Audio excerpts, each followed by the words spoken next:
Bitcoin, the virtual currency that approximates cash on the internet, has been around for 5 years now. At first, it was just for geeks. Then, as the price started to rise, it attracted speculators. Now, it's starting to be used in the mainstream as retailers like TigerDirect and Overstock.com start accepting it.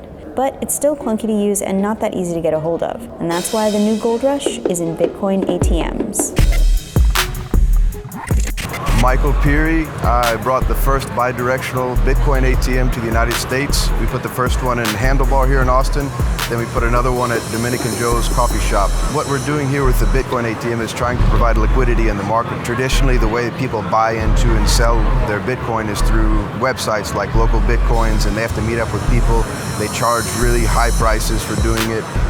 We don't charge those prices. We make it easily accessible. Wherever they're located, you can go to them at any time and buy and sell your Bitcoins. So, who would ever want to use this thing? According to Bitcoin users and business owners who are putting the machines in bars and coffee shops, it's actually a lot of people. We're a little over 2 weeks now. We've had over 400 transactions, almost 500 transactions, something like that. I just cashed my Bitcoin out because I have to pay some bills. I got rent and other things. You can't pay rent as easily with Bitcoin as you can with cash. I think as a means of making payment in a kind of a secure and quick way, it's a fantastic idea. I'm just not sure the current iteration of Bitcoin is the one that will be stable over the long term. This ATM is made by Robocoin, a company based in Las Vegas, and it has some serious security measures. To use it, you have to give it your cell phone number, PIN, and government-issued ID, let it take your picture, and even scan the veins in your palm. Now, I have to put my palm in. Even if you guys know my cell phone number and my PIN, it doesn't really affect it because you need my palm in order to conduct the transaction. So at this point, I'll use my wallet. This is my online wallet. I'll scan it here in the QR code reader. There's my address. It's going to send it to that address. Right now it's $669.90 for 1 Bitcoin. I want to send $10. I'm going to insert it here and I'll just hit finish. So it's going to print a receipt. This is my proof of purchase here. I got a text message saying that my Bitcoin is on the way. I feel very secure using this machine. I don't feel like there is going to be any backlash from the government or anything. I'm going to use the receipt to help pay and organize my taxes and stuff. It's a little bit complicated the way it works, but there's a lot of people out there that are helping with the tax portion of how to deal with your money that you made in Bitcoin.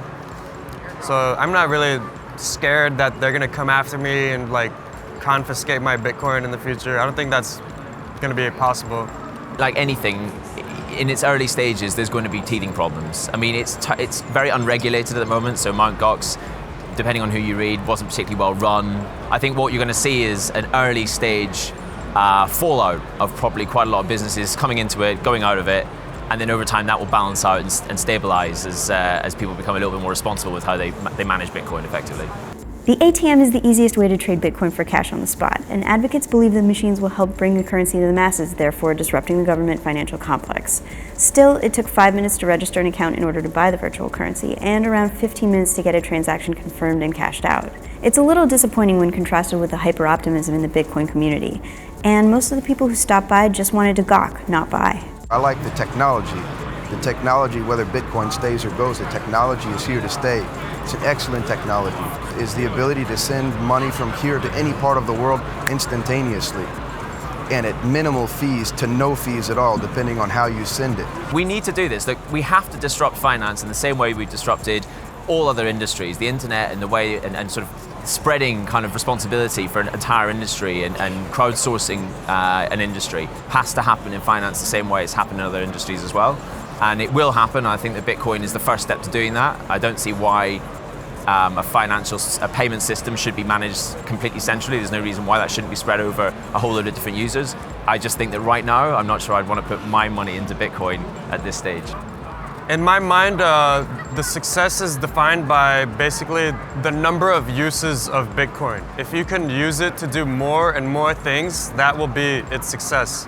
So now that I can cash out easily, that's success. If I can go to say a taco truck in Austin and buy a taco with Bitcoin and they accept Bitcoin, that is success. There are now at least 4 Bitcoin ATMs in Austin, one in Albuquerque, one in Boston, one coming in Seattle. They're also in Calgary, London, South Korea, and other places around the world. Some people believe they'll become as common as cash ATMs in under 5 years. The entrepreneurs buying them sure hope so, considering a machine costs $25,000 just for the hardware. But hey, that's only what, like 40 bitcoins?